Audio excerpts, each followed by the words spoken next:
jump right in and, oh, here we go.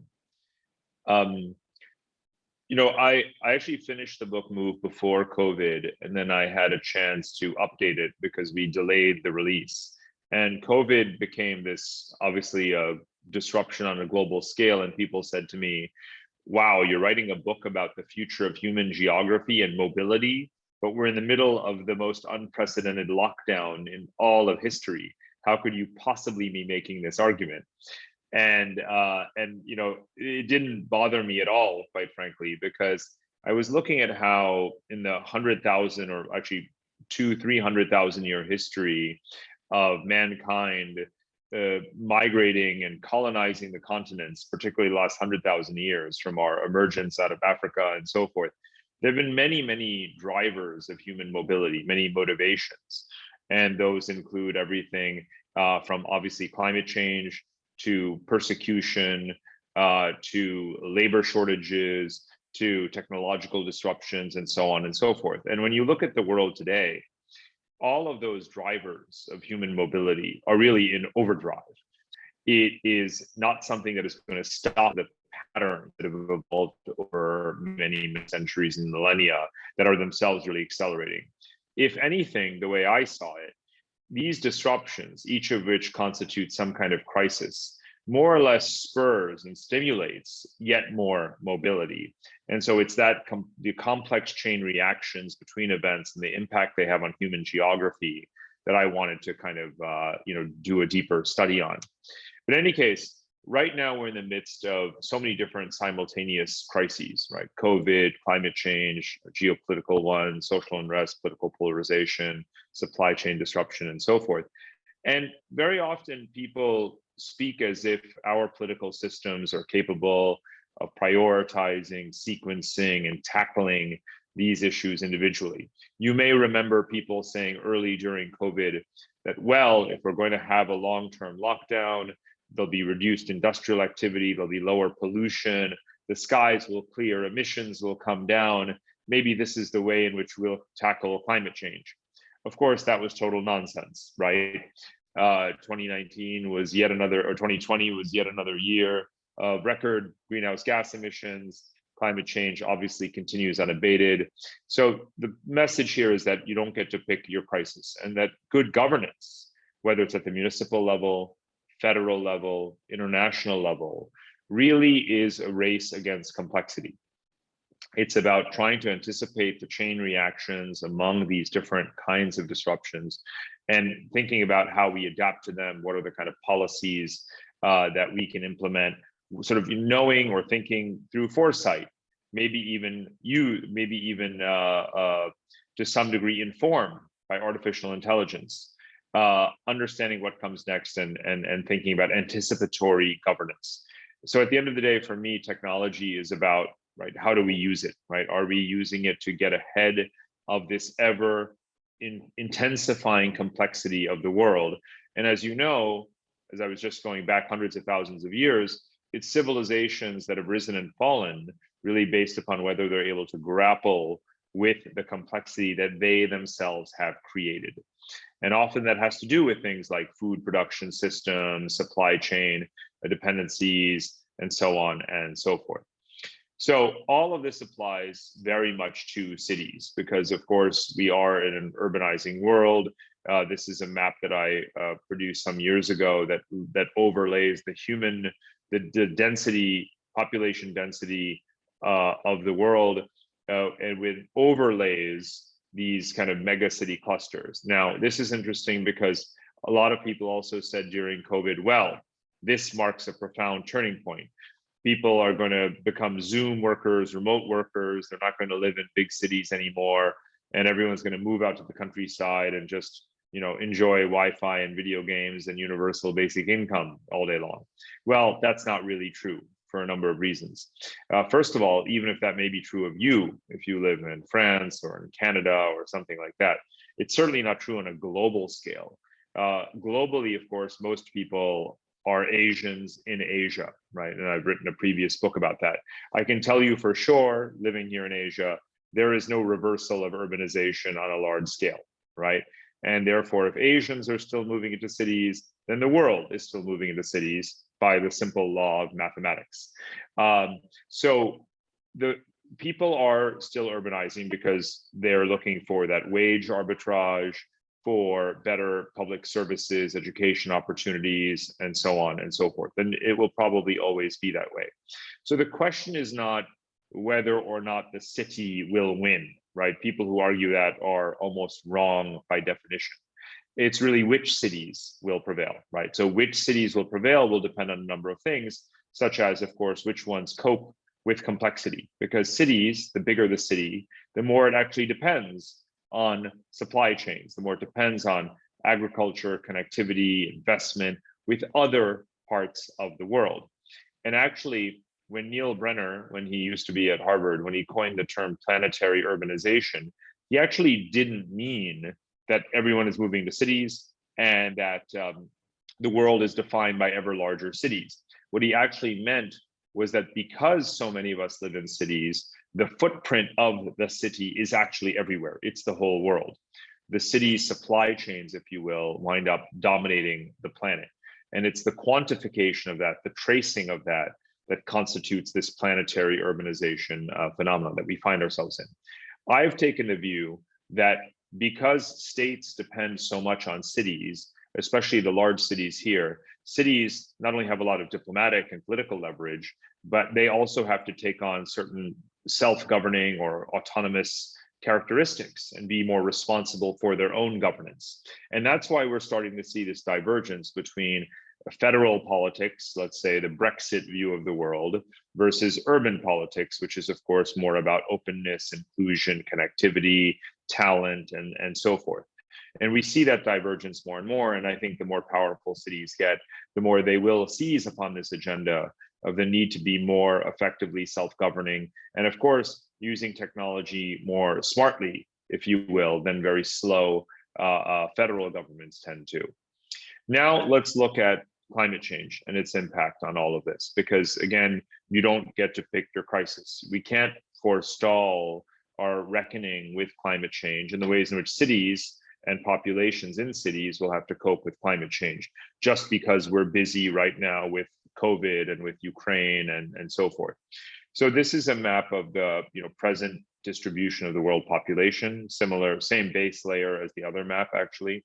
But now look closely at what happens when you animate, when you layer in what's called a suitability index, right? So the suitability index is ranking geographies or color coding geographies based upon the relative increase or decrease in suitability for human habitation relative to its past. So places in red, it's not to say that you can never live there, but it's to say that they're becoming less and less livable. Now, a lot of people thought that the map like this would be the world that we might get to by 2040 under a worst case, IPCC derived RCP 8.5 scenario, right? The RCP 8.5 is currently considered the worst case scenario where emissions continue unabated to the year 2100.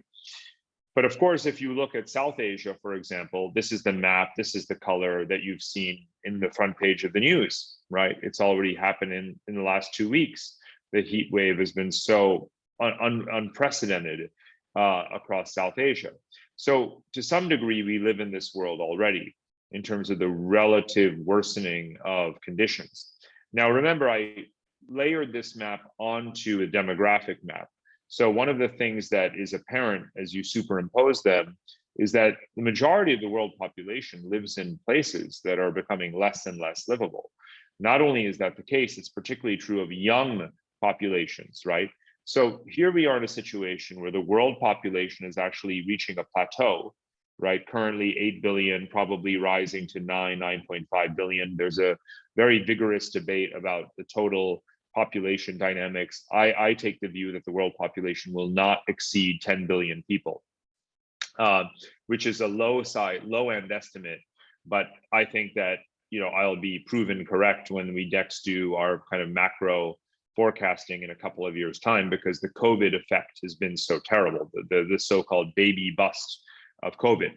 So we're in a situation where the majority of the world's population and most of the world's young people are in developing countries, emerging economies that are in increasingly difficult environmental circumstances. Meanwhile, the places in green that are becoming more livable have fewer and fewer people, if not for immigration, because of the mortality rate, aging populations, and very low fertility. So this, to me, is the greatest paradox in the world. This is not just a paradox, it's really a perverse situation. In fact, I cannot think of anything more perverse in the world than this map right here. That here we are as human civilization with a finite number of people and reaching a plateau, what I call peak humanity, and the young people who are our future, this future of our species, is mostly in the wrong places. That's more or less a factual statement or prognosis or diagnosis of where we are. And of course, the IPCC doesn't tell us how to get out of this situation. United Nations Security Council doesn't tell us how to escape this trap. Joe Biden is not helping us get out of this situation. There is no roadmap. There is no plan, right? So what we're experiencing is a very profound misalignment, a misalignment in the following layers of geography: where the resources are, where the people are, where the borders are, and where the economic activity is, right? Economic activity, of course, means cities. So a profound misalignment between the geography, between demographics, resources, borders, and industry, right? These four layers of geography are massively, massively out of sync. And correcting that mismatch is the main reason why I wrote the book, but it's also an observation about the human condition on Earth at a fundamental level. Now, how do we correct that? We can correct it through eliminating or relocating borders. Yes, that happens incrementally, but very, very incrementally.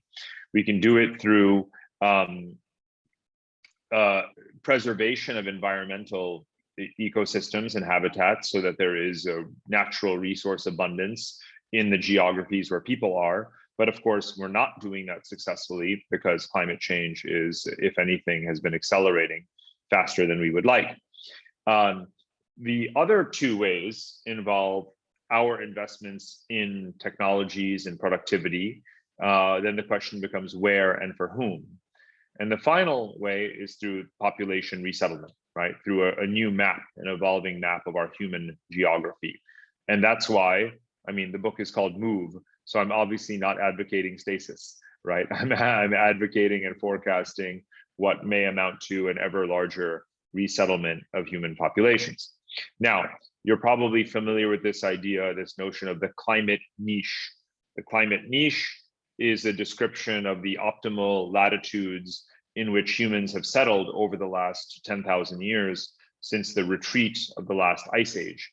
And we have concentrated in this stable band of latitudes between the equator and 30 degrees north latitude. Between 20 and 30 degrees latitude is the most dense. The 27th parallel, for those who are interested in some trivia, has more human beings than any other parallel in the world. 27 degrees north latitude.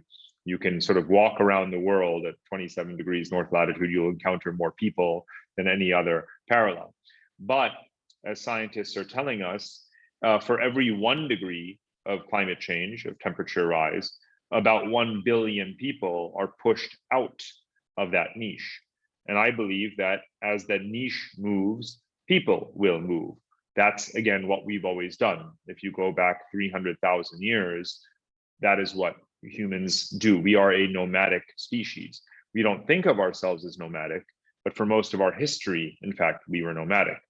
But what does this mean for cities? Because cities, of course, are fixed infrastructures, right? Are our cities in the right places, you might even ask? Right now, if you take a map of the world's leading commercial, financial hubs, places like New York, London, Dubai, Sao Paulo, Shanghai, Hong Kong, Singapore, Sydney, Jakarta. These are all places that are themselves massively climate stressed. So even the places, the pillars, the urban pillars of our world economy, and some of the key demographic centers in the world are in a lot of trouble if you play out these climate scenarios. And so when people say that, COVID means the end of cities and people will leave cities, that's not actually true. As I said, the city always wins throughout history. The question is, which city wins? So it's wrong to say cities are going to lose. The correct question is, which cities will win? Because for 7,000 years, cities have been in competition in some way, shape, or form with each other. So cities always have been and always will be. So New York may be losing people, Los Angeles may be losing people, but Toronto is gaining people. Dubai is gaining people. Almaty is gaining people. Berlin is gaining people. Tokyo, well, is losing people from its domestic population, but gaining foreigners. So there is a global arbitrage underway. There is a sometimes fast, sometimes slow, voluntary resettlement of people as they vote with their feet. I've been looking at population movements large and small and trying to judge and assess and measure which cities are winning, which cities are losing. Now, to be a winner means more than simply to be a star on this map. I've put stars here in a stylistic way, not in a formal way, in order to depict areas that clearly are relatively better off under climate change conditions than places that are entirely red on the map. And what I do in the book is to kind of go in a travel narrative way through these different locations. And I'm not just looking for a place that's climate stable. Every place actually has climate risks, even if it's green on the map. Just look at forest fires, right? The forest fires in Russia last year were apparently greater in volume than the forest fires in the entire rest of the world. So there's climate risk embedded even in the most stable areas. But what I'm looking for is, again, climate resilience, but also, of course, political stability, economic diversification, a culture, obviously, that is welcoming of diverse populations. So all of the features that would make for a winning formula in terms of what the new civilization centers or the next leading cities are going to be. And that's what I've been looking for. And I think more on a regional scale than simply, specific dots or cities. But it does look, of course, like, Canada, the Great Lakes region in particular, parts of Northern Europe, parts of Central Asia and other areas are high potential in many ways. So what I'm looking for is, again, what changes are they making, right? What are they doing to pre-design, to pre-build the infrastructure to prepare for larger and growing populations? And what are the other kinds of cultural and political preparations they're making as they get designated, if you will, as climate oases or climate havens? So let's talk about that adaptation, because right now, most of all the funding, most of all of the public commitments at the international level that are being made that relate to confronting or combating climate change are going into mitigation, right? Everything on the left, decarbonizing industry and supply chains, renewable energy investment, even geoengineering. All of this is an effort to reduce emissions and to try to slow down climate change. Only about 5% of that total climate expenditure, climate change related expenditure, is going into adaptation. And this is, again, where cities are on the front lines and where technology, AI or otherwise, is absolutely crucial, because we're not doing enough right now to confront or to adapt to the climate change that's already embedded in our system. We still talk about, the impact of climate change as if it's decades away, and therefore we should be doing all of these ESG kinds of things and so forth. Yes, we do need to do those things, but given that climate change is already upon us right now, we have to spend a lot more resources on adaptation as well. And again, this is where I think technology comes in terms of obviously using geospatial modeling around climate change patterns and simulating different futures. That requires a lot of computing power, obviously, and a lot of interdisciplinary work. Reducing urban heat island effects is also an area where there's a lot of geospatial work going on and a lot of Internet of Things work going on, obviously. In Singapore, for example, where I live, they have the Future Cities Laboratory that is a partner of ETH Zurich, has been using sensors everywhere to measure how the temperature, the urban temperature in Singapore, is several degrees hotter than it needs to be or should be, because of the fact that offshore chemical and other factories are operating at high power, just as a particular wind patterns are blowing that hot industrial air into the city. Meanwhile, that's exactly when people are driving their cars in the city. And also when, of course, it's middle of the day and temperatures are hottest. So, we are obvious, and of course, where air conditioners are pumped up at the highest, strongest level. So pretty much doing everything wrong at the same time in terms of creating these urban heat island effects. So what can we do better in terms of reducing them? And then, of course, what can we do in terms of new kinds of infrastructure? Can infrastructure be more mobile, more flexible? Can we do more modular, 3D printed kinds of designs and so forth? And there's, of course, a lot of work going on in that space that's really exciting. And then again, I come back to population resettlement. Ultimately, as human beings, literally biologically imbued with the fight or flight instinct, fundamentally, when it comes to climate change, when it comes to survival, the ultimate adaptation mechanism simply is moving people. And you will never hear about that, really, not as prominently as it needs to be heard at the United Nations, because of course it's a collection of sovereign governments. Sovereign governments at the end of the day want to preserve their right to prevent the movement of people across their borders. That ultimately is the strongest vestige of sovereignty that remains in this world in which you cannot control pandemics and pollution and cyber hacks across your borders. You can still control as best as possible the movement of people. So I don't think we'll ever have a global migration accord, and yet we have to think about large-scale population resettlement at the same time. Therein lies the conundrum. Here is just a laundry list. Feel free to circulate this slide. This comes from, compiled from many reports and sources that talk about the kinds of physical adaptation solutions that we should be thinking about. And each of these, of course, involves any number of technologies, that are now part of the whole prop tech ecosystem that can help us to better cope and adapt to climate change effects, depending on whether we're talking about heat risk, flood risk, drought, fires, and so forth. And again, for every single one of these, there's now a technological approach to monitoring or combating. When it comes to relocation, I'm taking the example of the United States. There is a resorting of the population going on. The more climate models are being used, and the more we have a monitoring of climate effects and a pricing of climate effects, so that flood insurance and fire insurance rise in accordance with the geo-specific nature of the risk, the more people will be incentivized to move away from risky areas. We're seeing this happening now. The US government is asserting what's known as eminent domain, right?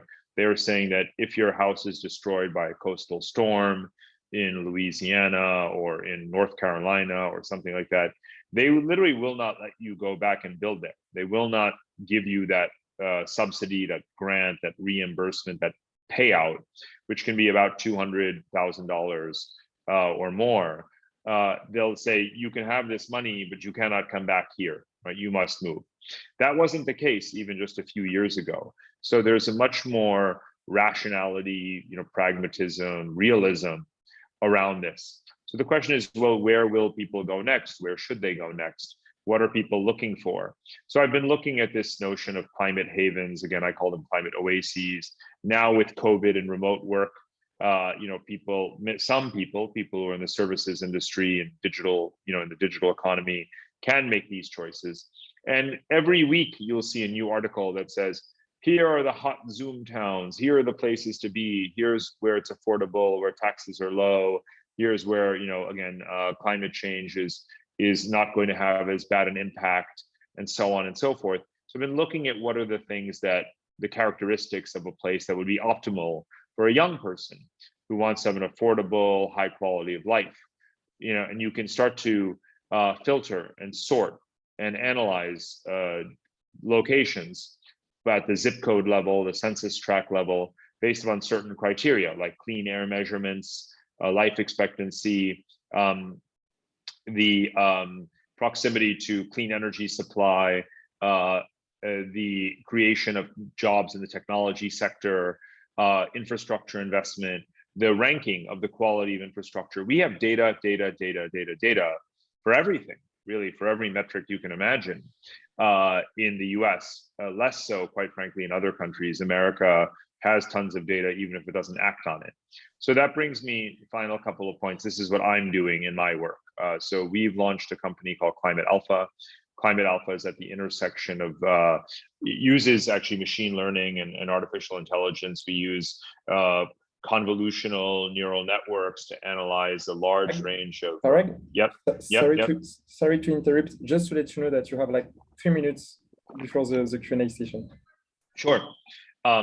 So we use machine learning to analyze the historical data on which indicators have shaped property markets in the US, and we've layered in climate modeling, and we blend them together, and we use different weights and algorithms to kind of make predictions around property values.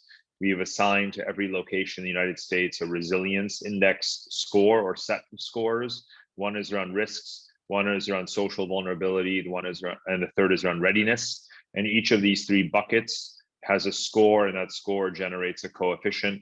The coefficient helps to condition the predictions around property values and asset prices all across the country. And the hope is that this will be used not only for disclosure requirements that the public sector is increasingly active in demanding, but also that the community of investors, whether it's real estate, asset management, insurance, are going to use this data to start to reprice geography, and for resilient areas to be incentivized or make them incentivized to be places where we have more active relocation. And if we do that through this data, then people will actually have less exposure to climate risk, lower insurance costs, and so forth.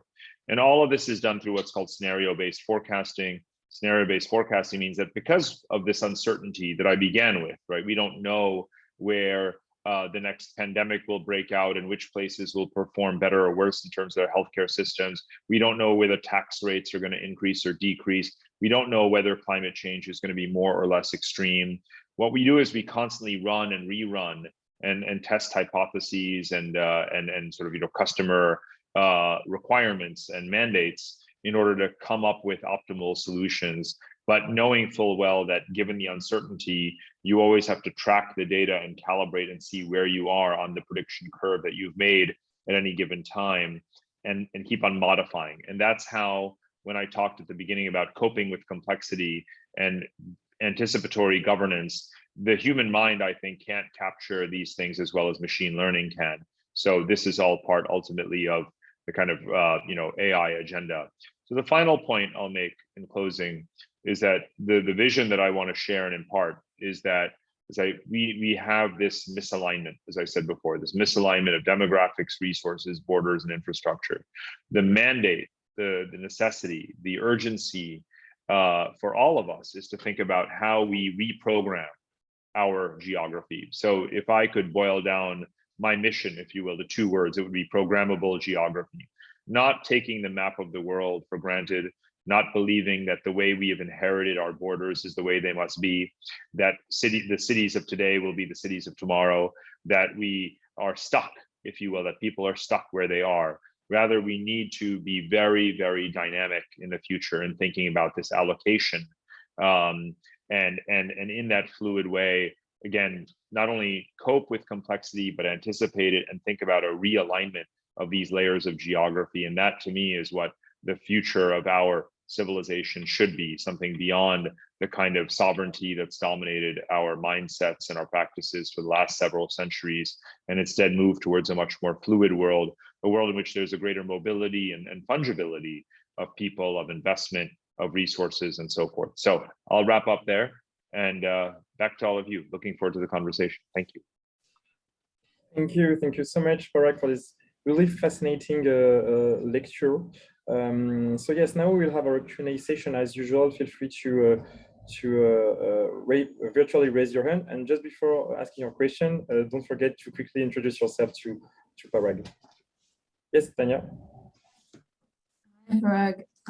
Thank you very much for the lecture. It's really, really interesting. I'm a PhD candidate at the Delft University of Technology. I do research on spatial analysis of material stock and flow data, so like waste data or material stock data, to generate insights for circular economy and circular area development.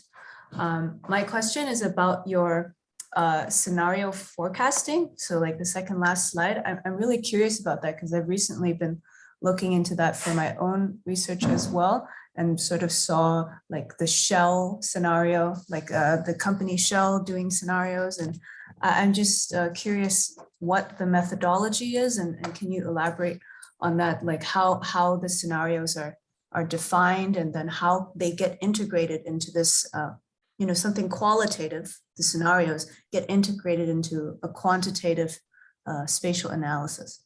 Thanks.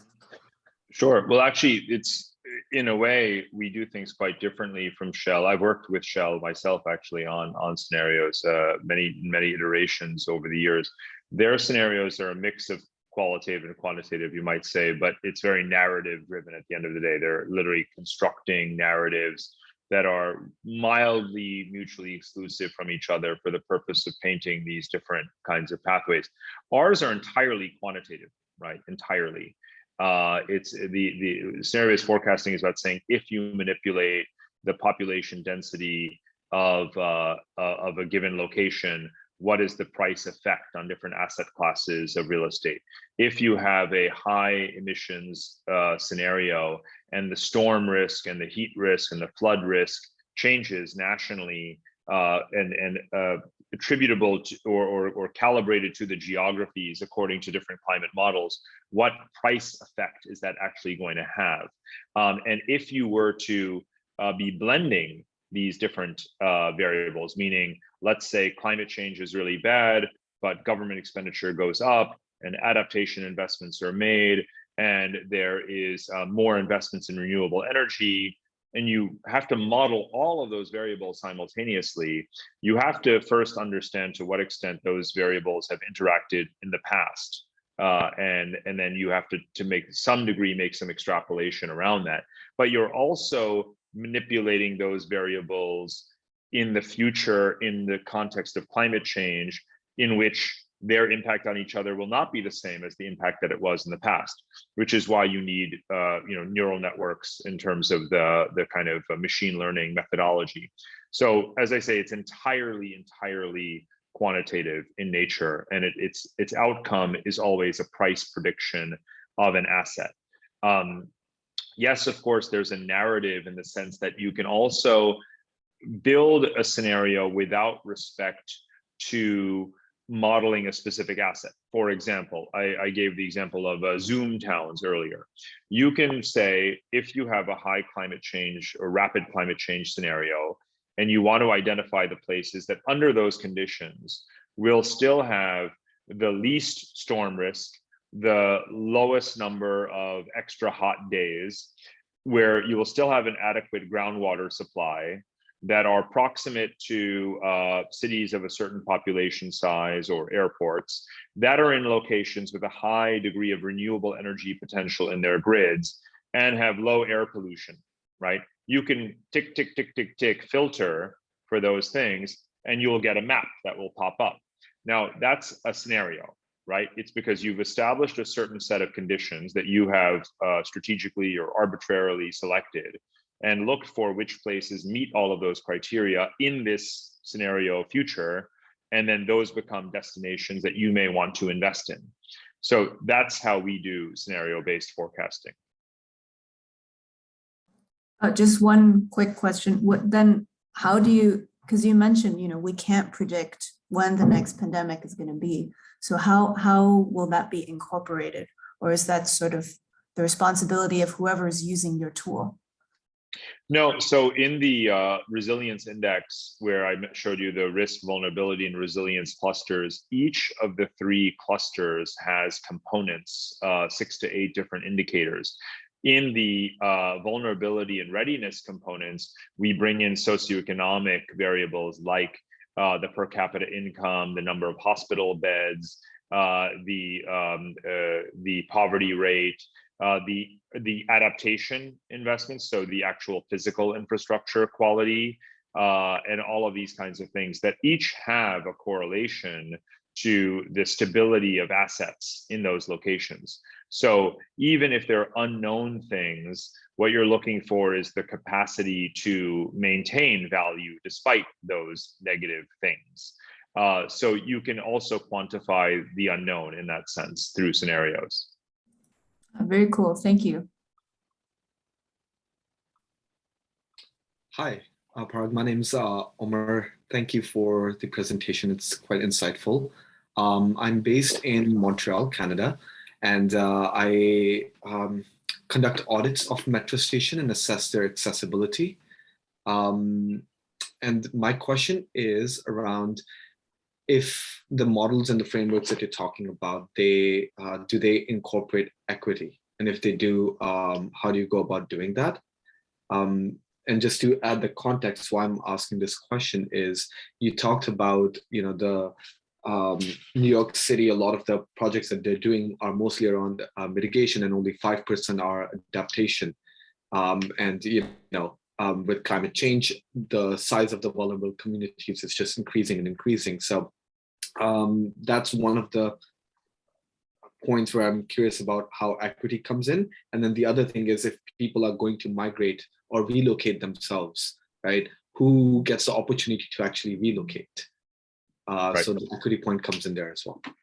Great, it does in both ways. So one is more local, the other is more global. On the local point, again, this is all embedded in our vulnerability and the readiness scoring. So places with high inequality, places where, and we have this data is available in the United States at the census tract level, at the zip code level, which is very, sort of quite granular. You're able to know what percentage of the population spends 50% of their income on mortgage or rental payments. That's a red flag. That's a vulnerability sort of area. So where you have a high number of poor people, where you have that social vulnerability, where you have poor quality infrastructure, there's another one, which is the percentage of buildings that's built before the year 1990, right? So that's another scoring that we use. So there's many metrics that correspond to or that imply a degree of either, a large number of vulnerable population according to socioeconomic conditions, environmental conditions, or otherwise. Conversely, this data can be used in a proactive way, because in countries like the US and other countries, there's a proactive effort to identify what are called opportunity zones, right? So places with high vulnerability are being branded as opportunity zones, and therefore there are tax rebates available for making investments in those areas. So ideally, you have a situation where places of high vulnerability, social vulnerability, are also places where people are encouraged to invest to some degree. So these are the ways in which, and as we get that information, some of which what I just mentioned on opportunity zones is obviously qualitative, right? A place has been designated as a place that deserves greater investment. So we can assign a score to a place that has been designated as an opportunity zone, and therefore flag it and rank it according to places that may or may not gain investment, or track whether or not they've gained investment over time, and then measure whether or not a place that has been designated as an opportunity zone has actually received more investment based simply on looking at the economic data of that place. So that's just one or two examples of how equity sort of, comes into the picture. On a global scale, that's what I've spent much more time looking at is, what are the present and potentially future geographical dyads of demographic shifts. Now, the fact is that even though there's large vulnerable populations in South America and in Africa, geologically speaking and geopolitically speaking, it's more difficult for those populations to relocate. Most of the human population literally lives on the Eurasian landmass, which is a contiguous geography, and most of the climate stressed people in the world technically are in Asia. So I've been looking, for example, at the potential vectors of Asian populations that are most vulnerable to climate change. Most of that climate migration, whether it's in Asia or whether it's in Africa or elsewhere, is still going to be domestic or regional, right? We already have large-scale regional climate-related migration in South America, in Central America, and in Africa, especially in East Africa, for example. So this is not new. You could also say that in West Asia, in the Arab world, there's been significant climate migration because you can attribute, of course, to some degree, the Syrian civil war, Yemen's conflict, and so forth. There are climate dimensions to these conflicts, so it's difficult just to isolate them. So I've been looking at the livable geographies in those areas and analyzing, to what extent, or forecasting to what extent their populations may rise given the climate stress. So, for example, I have a whole section of the book on Eastern Anatolia, right? So Eastern Turkey. Now, this is an area that is not far from the headwaters of the Tigris and Euphrates rivers. This is a very verdant area, and it's depopulating right now because Turks have been moving from east to west. And so, but immediately south of this region are Iran, Iraq, Syria, Jordan, Lebanon, and so forth, which are thoroughly climate stressed countries suffering from droughts and searing heat waves. So I'm forecasting that the Arab, Persian populations of this Turkish region, are probably going to grow over time, like it or not. I'm also looking at South and Southeast Asian populations and how their numbers will migrate outward, probably north into Central Asia, west towards Europe, and so forth. It won't only be because of climate change. It's actually happening now anyway, simply by virtue of demographics, right? The fact that India has a youth labor surplus, and it has, overeducated English-speaking people who are seeking to move and relocate. So the Asian population of Europe has grown very significantly in the last 15, 20 years. And the South Asian population of Central Asian countries like Kazakhstan, Uzbekistan, and even into Russia has been growing. Again, relatively small numbers, but in terms of indicative geographical kind of vectors, I see those dyads actually growing considerably over time. That doesn't mean it's going to be a peaceful and orderly and premeditated process, but you can see evidence of labor migration accords. For example, Russia and India have signed one, in which Russia is actually seeking to import Indian farmers, to take just one example. Eastern European countries are looking for Pakistani construction workers, right? These kinds of things are also happening. So again, in bits and pieces, we're starting to see signals, faint signals of what may lie ahead. Awesome, that was quite fascinating. Thank you very much. Ruth, yeah. Hi, thank you so much for your talk. My name is Ruth Nelson. I'm doing a PhD at TU Delft in the Netherlands. And I have two questions. So from my understanding, essentially with your company, you're trying to basically predict future value of assets, right? And I'm wondering, the variables that you use and the different indicators, if they're sort of overall sort of universal sort of variables, which you can say will always have an effect on these assets, or if it's highly contextually dependent. That's my first question. And I have a quick second question, which it sounds like you're working with a lot of private investors. And I was wondering if you work with governments at all, or because it sounds like, cities are always looking to attract investment. They're always looking to attract a good labor market. Potentially if this could feed into certain policies in cities to kind of mitigate certain effects. Yeah, so those are basically my two questions. No, those are great questions. On the first one, in terms of, well, let me actually take the second question first. In terms of work with the public sector, so our resilience scorecard, because it provides sort of a dashboard that cities, municipalities can use to identify their strengths and weaknesses with respect to emerging climate conditions, it does have very strong public sector applications, and we're licensing it to an entity called Statebook that services the economic development organizations of cities and city regions. So, and then also we are being asked by, for example, the US military, the Army and the Navy to provide this dashboard so that their installations can better prepare for climate effects. So we're happy to provide this data to cities, to towns, and to, again, federal or civil authorities so that they can really use it as an action plan, if you will. On your first question, we are providing price predictions, but more importantly, we're providing rankings. And the correct way to do scenarios isn't really in a determinative way, even though we are providing price predictions. It's about saying, under a certain condition, what is the ranking of outcomes, meaning what is most likely to happen in terms of which places will benefit from 1 through 3,000 counties, rather than pinpointing an exact dollar value. We are providing a dollar value, but it may not be correct. What's more likely to be correct is the ranking of performance. So it leaves obviously margin for error. That's the first point. The second is around the data sets and the kind of causal mechanisms. When it comes to the United States, we started out with more than 100 data sets to try to reconstruct the last 25 years of property transactions in the US, and a couple of things emerged.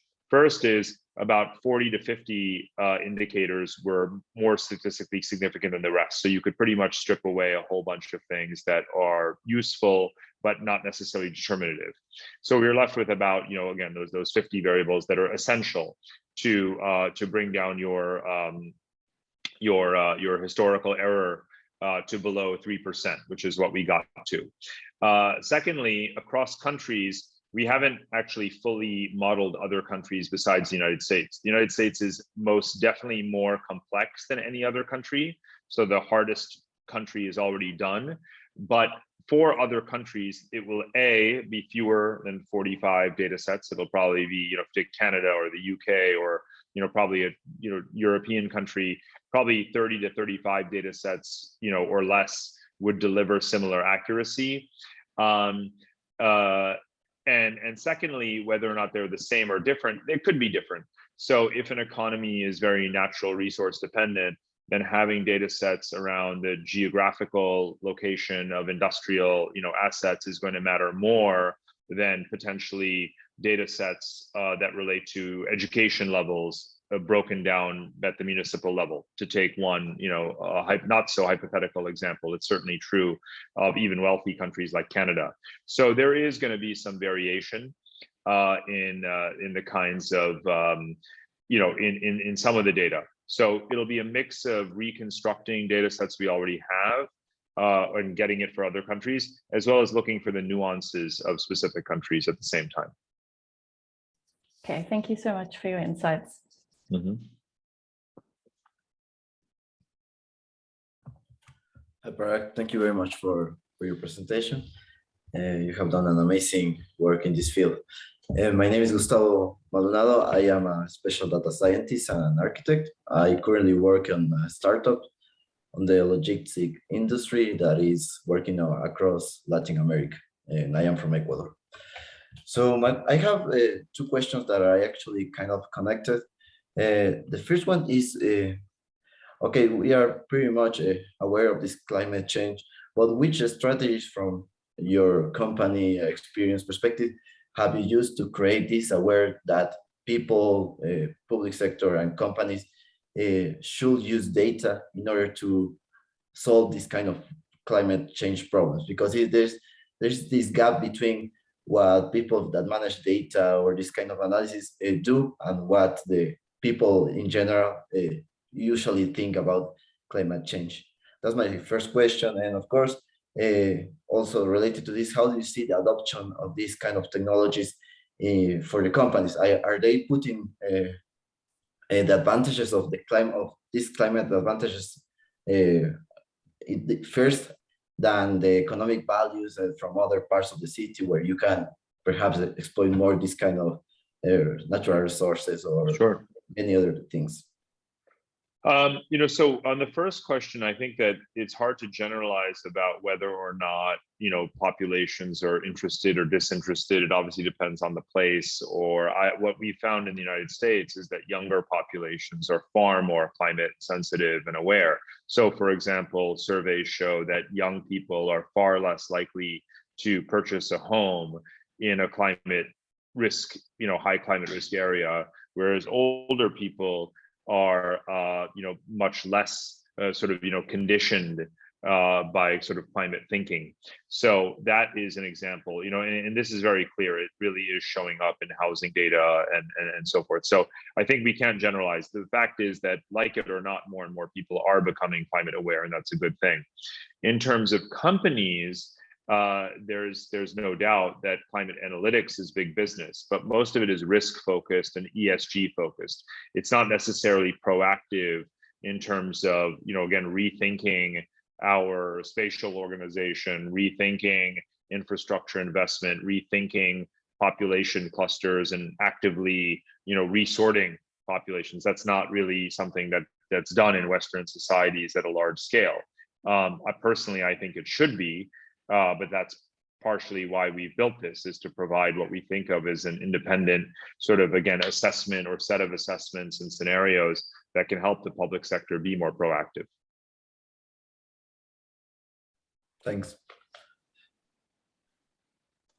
Hi, Parag. Thank you for your lecture today. I'm Anna. My background is on geospatial data science, and I currently am a data scientist at Bain & Company.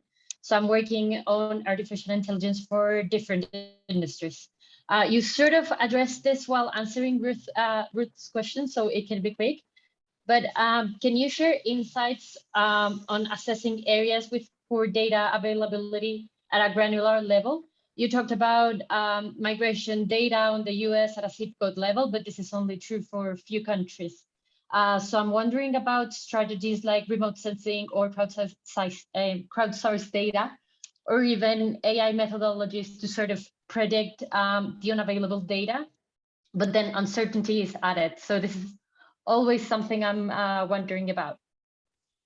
It's a good question. Definitely, we're interested in remote sensing technologies when it comes to things like, modeling or looking at where urban tree cover, for example, is improving or expanding and the impact that has on urban resilience. That's one example. Another is sentiment analysis. So looking at social media feeds and how they correlate to property markets in a place. There's obviously very complex methodologies associated with that. Mobility data around mobile phone signals, and how do you parse and analyze those, and what do they really tell us, depending on how much time someone has spent away from the geography in which their mobile phone is registered. So many different kinds of high frequency data sets that we're looking at and working with, to try to figure out what relevance they have and what they correlate to, and so on and so forth. Thank you. Parag, we have one last question. Will it be okay Sure. for you? I know. Yes, Yeah. Perfect. Thank you very much. I have to run after that. Sure.